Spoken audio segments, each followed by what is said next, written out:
Memasuki tahun 2022, Pemkab Klungkung kembali fokus melakukan penataan destinasi wisata. Pemkab merancang penataan destinasi sistem One Gate One Destination agar setiap destinasi bisa tampil maksimal dan lebih diberdayakan.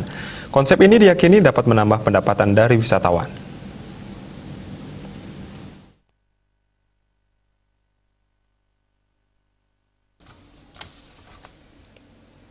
Bupati Klungkung Nyoman Suwirte mulai mensosialisasikan penataan objek wisata Kecamatan Nusa Penida bersama Sekretaris Daerah Gede Putu Winastra, Kepala Baperlitbang dan Camat Nusa Penida.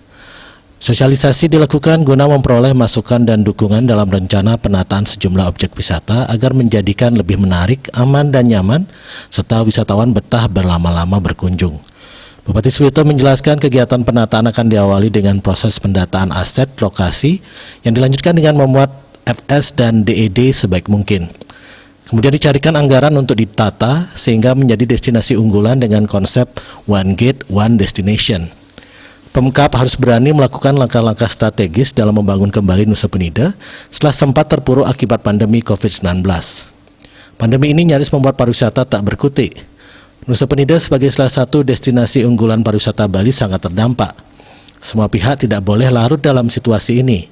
Saat pariwisata sedang tertidur, ia justru mengajak pelaku pariwisata mencuri start untuk terus berbenah menata setiap objek. Salah satu warga desa Batu Madek, Kadek Suwarte, sangat mendukung penataan objek wisata seperti di Tembeling. Namun dia mengingatkan agar kesucian Pura Hyang Pancuhan di Tembeling tetap terjaga. Jika sudah terwujud, maka pengelolaan objek wisata supaya dikerjasamakan dengan pihak desa.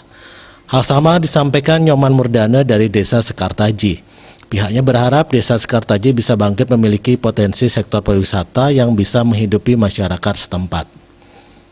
Bagi Harta Bali Pos melaporkan.